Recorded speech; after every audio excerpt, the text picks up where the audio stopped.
Good morning, everybody. Orange J here with another sort of Convallaria video, and today we're going to do another legendary gear farming guide. The focus of today's video is going to be weaponry trial number 1, and if you're a WoW raider from back in the day, if you played World of Warcraft, you will understand a lot of the mechanics in this fight just right off the go. There's going to be red squares you want to stand in. There's going to be red squares you really don't want to stand in. There's going to be buffs, debuffs, and your trick, your trial here is going to be managing all of those things. So I want to run you through the characters that I've used to test this and why I use them and how I set them up. I'm going to start with Inanna, who I think is probably the best character in the game for this fight, although she is replaceable with like epic level characters. But here's what makes her so good. She has an AoE skill, Princess's Comfort, that dispels 2 debuffs. Basically, this boss is going to put a triple debuff on units that is damage over time, and if you let that thing stack up, it will just kill you. It'll just melt your whole team. So her ability to walk around and remove 2 of those debuffs in an AoE is absolutely crucial, and this heals. She also has single target healing, so I run her as a full-on support for this fight. If you don't have Inanna, or Jay from the future here, I actually found, and we're talking on Discord with like Purple Platypus and Showtime Doctor, Butterfly is a really good substitute for Inanna as well, with Blessing. That is another one of those 2 random debuffs into level 1 buffs, so she could dispel 2 times as well. And she's never gonna be able to hit the boss because she's melee, but Dance of Encouragement, you could also take advantage of this, where you increase the damage of your other allies to give them lifesteal. This could be really clutch for this fight as well. Use both of them if you got them, maybe instead of like Angel. So there's a little tip. Okay, back to the video.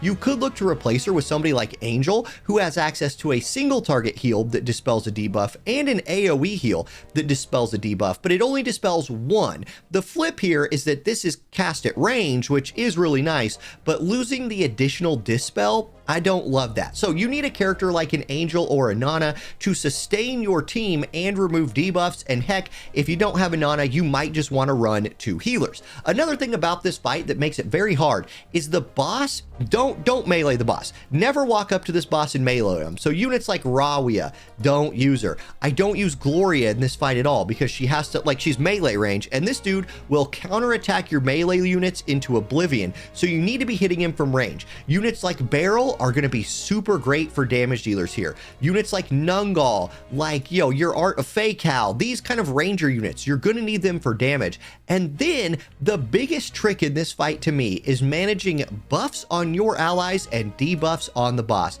because this guy hits like an absolute monster. Now there's mechanics in the fight that I'm going to show off here in a minute, but I want to brag on my boy Tidon for a sec. I actually used the paid selector on him, and I thought maybe I was kind of a fool for doing that. I was dead wrong. This dude is the god tank of the game. He needs to be I need to redo my tier list and put this dude at tier 0 because he is nuts. Let me show you why. Check this move out right here. Thick Shield. That's not it. Check this move out right here. Intimidate. At the end of the turn, inflicts attack down 2, which decreases the physical and magic attack of the enemy by 20% on the enemy with the highest physical attack within a 4-tile radius for 2 turns. In fights like this, that's always going to be the boss. So you just put Tidon up there near the front lines, and you constantly have done a 20% debuff to this boss. You need some kind of debuff to this boss's magic attack to win this fight if you're trying to like push higher levels. So Tidon does that great. Also, Tidon has this, which he can give vulnerable to the boss from range, increasing the damage that you do, especially if you're running fewer DPS characters in this fight because you need to sustain and be debuffing or dispelling your debuffs all the time. He can come in here and help your DPS a little bit while he's tanking. And then Array Command at the end of the turn, if this character didn't attack, which he's going to spend a boatload of turns not attacking because you will never go melee range and attack this boss, he grants physical defense 2 and magic defense 2 to all allies within a 1-tile radius around him. So as long as you keep people close to him that are going to be getting hit, he will buff their physical defense and magic defense by 40%. This man is the one of like literally, I get why he is meant to be the best tank in the game. He's insane for this kind of fight, so he's really great for that. Now, I also use units like Candlelight in this fight. Candlelight can do things like, make speed down, which isn't the biggest thing in the world, but she can put the Hangman's Mark on a unit. Also, if units have Hangman's Mark from Candlelight, she reduces the damage your allies take. Mine does a 12% reduction, but the more dupes of her you have, the better that reduction will be. This is another another debuff you can put on the boss that will help your allies survive the insane amount of damage that this boss does. So that's really clutch. A unit like Abyss can just sit out here and spam erosion every turn, randomly just attribute debuffing the boss. So again, if you don't have Tidon because you're not an idiot like me and use your selector on him, or you feel like you got unlucky, there's plenty of epic level units that can be buffing your allies or debuffing the boss. And a trick you're gonna have to know, just like for your account, is how can you mix range damage with debuffs and buffs to get you over that hump of like the power difference between you and this boss. So those are some of the characters I wanted to shout out before we get started. And I actually had quite a bit of trouble with this fight on rank 7 the first time I cleared it,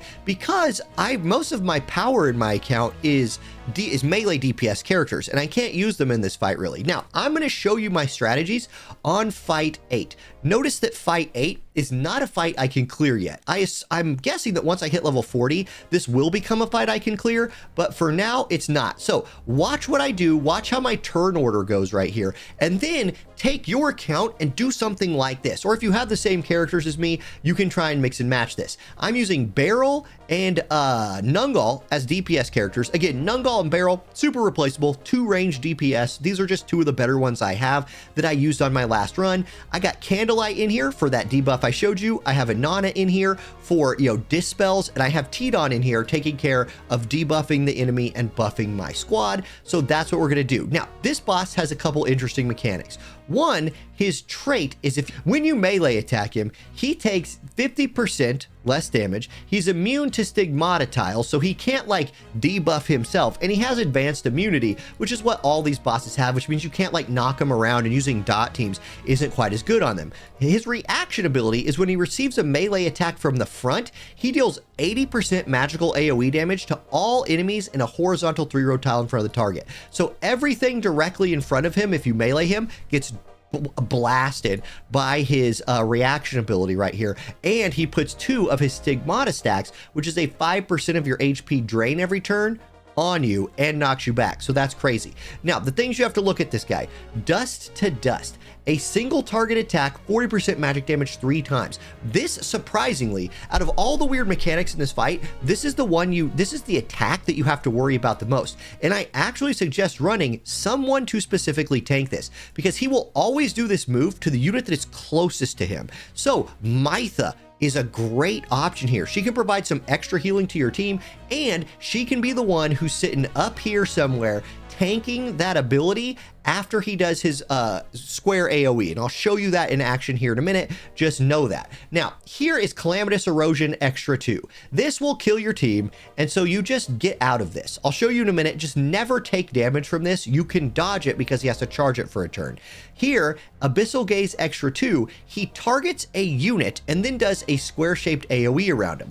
The trick to this is, and I'll show you this in action, the unit who's being hit, you need to have 2 other units in the AoE. It will reduce the damage by 25% 2 times. So basically you have 1 unit taking it, 2 other units sharing the damage, and that will make it survivable. Otherwise, it's super, super deadly, and every time he does this, he will immediately follow it up with his 3-hit single target attack. So you want 3 units taking this, and another unit, the closest unit to him, taking this, and I'll show you all that in action. And then this is one of the more annoying ones, and this is what makes this fight into more of a dance than it already is. At the end of the turn, he locks onto 2 random enemies in battle to inflict 2 stacks of stigmata. So he gives 2 of your characters 2 stacks of this debuff, and he changes the tile you're on into Stigmata Realm for 3 turns, and Stigmata Realm will apply more of those debuffs to you. Okay, it'll all make sense once you see it in action. Let's watch it play out. Now, I'm not going to beat this because this is the rank that I can't beat yet, but I will show you everything that I do, and this is how you beat it. So this guy, Inanna summons her dude. He has an ability where if he kills a summoned unit, he will get another turn. But you can take this guy, park him back here, which is out of his attack range, but within the range that he will spend turns targeting him with like his random, roll a randomly targeted unit. You can bait those skills out with this guy back here and just move in and out of them. So that's a little trick right here. Just have this guy go back here and stand by and you're set. Then, like always, I suggest running March Command to immediately just get yourself set up and ready to go. I put Tidon right up front, we're going to go right here with Tidon, and then I immediately go ahead and target this. My first round, I'm going to get some damage on him, so I drop my damage increase right there. That does 128 damage, and now you'll see that he is vulnerable. He has increased damage taken by 20% from that move Tidon just did, and then watch this. I'm going to go standby with Tidon. He does Intimidate, and with that Intimidate, watch this. This guy now has another debuff on him, reduce physical attack and magic attack by 20%. He just did his single target attack to Tidon at the end of his turn, and even with that debuff, at the level 8 fight, it did that much damage to my tank. That's crazy. So bunch of damage through right there. Now I just have Beryl move up. Beryl here in this fight is just a damage dealer and a mana battery if I need the mana for dispels. But really, she's just a ranged damage dealer, so she steps up and does some damage. Nungal, another damage dealer for this one. I just have her use full draw in this fight because she'll never be able to stand still the whole fight. So I have her just make her auto attacks better so she can run around. Now, let's go ahead and show off our girl. What's this girl's name again? I forgot. What's your name, girl?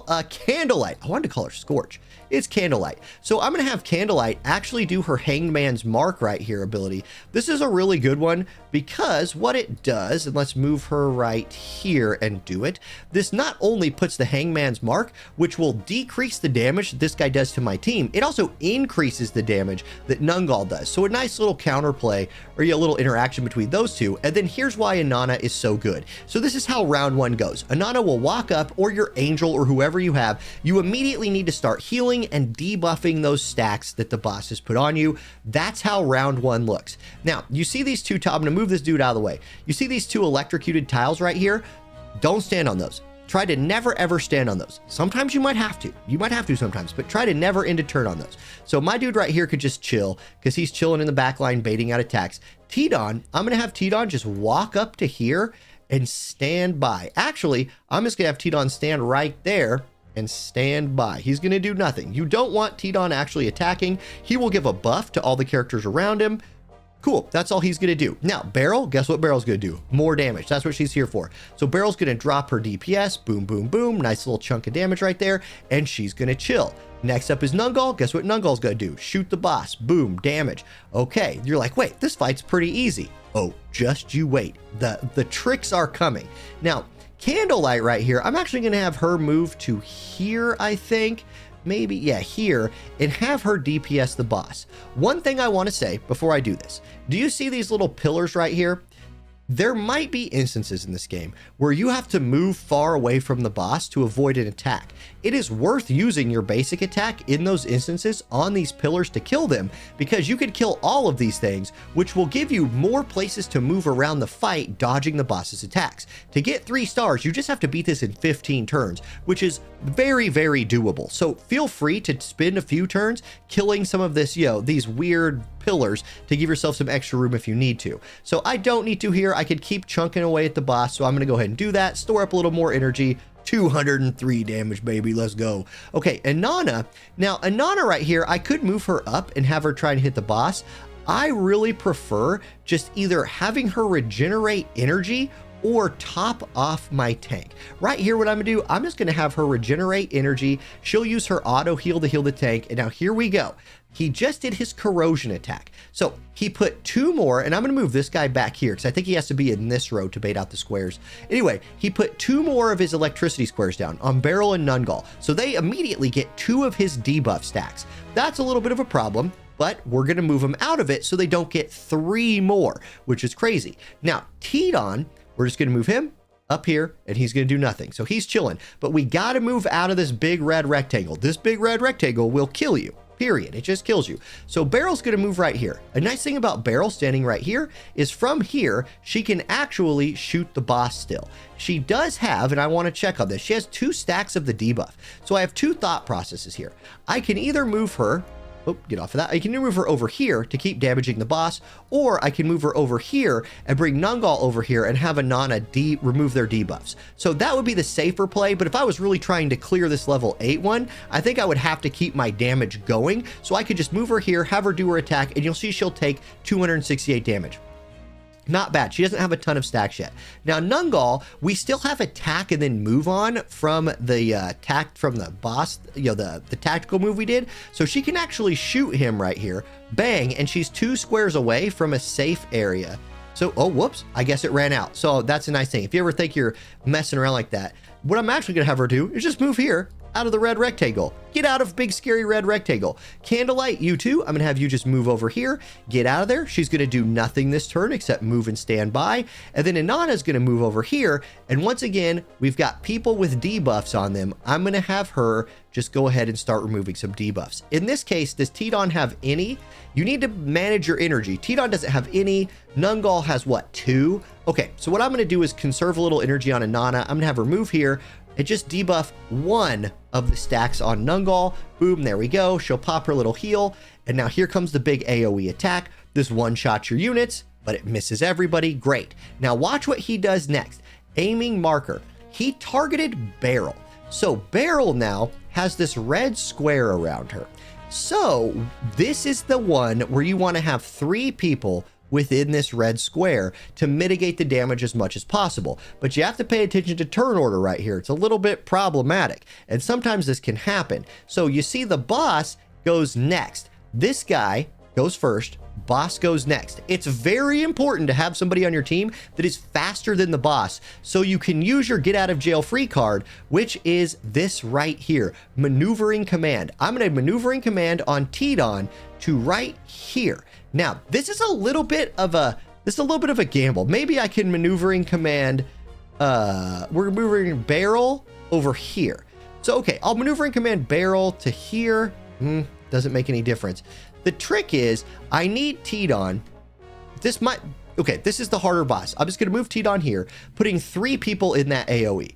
Now we will survive it. So watch, he's gonna drop the AoE right here. Then he's immediately gonna follow that with his single target 3-hit attack. So watch how this works. Hit standby. Here comes oh, Tidon gets to go next. So I didn't need to like emergency move him. I should have seen he had the 1, whatever. Okay, so Tidon's gonna chill right here. Let's just go ahead and see how that plays out. So here comes the AoE. We tank that fairly well. Now he's going to follow that by smacking Tidon. He kills him. So that's why right there, you really want, and we'll backtrack 2 characters right here and see if I can do a better job of that. We'll backtrack to here. Boom. Now what I'm going to do is I'm going to emergency move Beryl over to these 2 characters over here. So I'll have those 3 tank the AoE.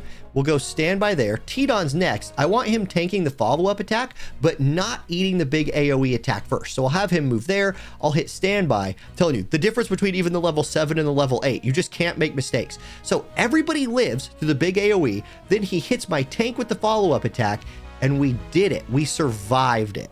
Now, though, we're in a little bit of a pickle. Everybody's kind of low. We need to take a turn to sustain this up. So I would have Beryl right here, pop her heal just to help everybody stay alive. But Beryl is standing in one of those squares. So I need to not, like, I'm making a video, so my brain goes crazy when I make videos. I'm gonna have Beryl move outside of Electricity of Death square, use her heal to just kind of give us a little bit of extra healing so Inanna can try to come in here and pop us off. Then I'm going to have Nungal move off of her electrocuted square to another square that she can shoot from. Just start chipping away at the boss some more. There we go. Then Candlelight's going to come in. I'll have Candlelight actually provide a little bit of extra healing for the squad with this attack here. There we go. Again, reapplying the Hangman's Mark, reducing any damage that we take and doing that. And then in comes Inanna with her AoE heal and Dispel, taking 2 stacks of the debuff off of our team, reducing that like massive amount of like ticking damage that we're taking. So if you look at Beryl now, she's got 4 stacks of Stigmata on. Oh man, so she's still going to be taking 20% of her life in damage. You've got Tidon, he's sitting at 1 stack of Stigmata now. Nungal's only at 1. So you really want to make sure you don't stand in those death squares or you'll really stack that up fast. So that's the mechanics of this fight. It's a dance. You just are constantly going to be dancing around what the boss is trying to do to you. So like right now, you know, my boy Tidon's standing in that square. Let's do an experiment. I'm going to walk up right here. Don't do this.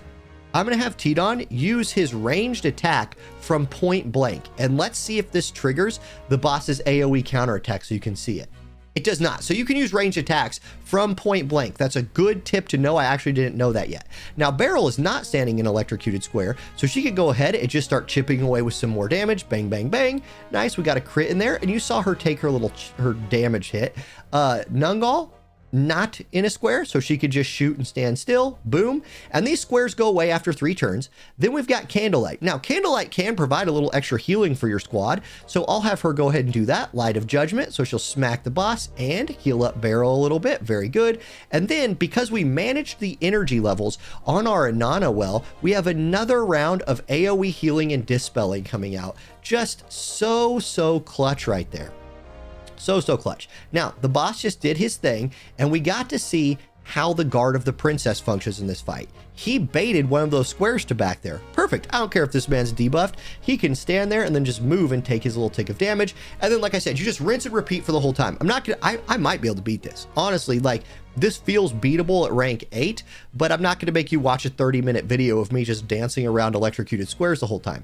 Notice that this would be one of the turns that we have to get out of the big red rectangle, so you would just do things like this. You'd move there, get that going, Beryl would move over here, drop her damage. She'll still take, we haven't dispelled all of her debuffs yet, but so she'll still take her 268, no big deal. Nungal one's over here, stands by, rinse and repeat. You just do this the whole time, and that's how this boss works. So you need to find units on your team. Here, watch this. I'll hit auto. We'll just let the auto see what it does. Watch the auto just eat all the AoEs. Anyway, you just do this. You just dance around the whole time, dispelling, healing, doing as much damage to the boss as you can, and as long as you can beat it in 15 turns, you're good to go. So get in there, yo, Warrior of the Princess. Look, I mean, like, man, the AoE in this game, or the AI in this game is just clutch. Look how quickly it threw this fight away. All right, I'm not gonna make you watch the end of that. It's too horrific to watch. That's the guide. That's how you beat these fights. Thank you all for watching, and have a great rest of your day. I'll catch you next time. Peace.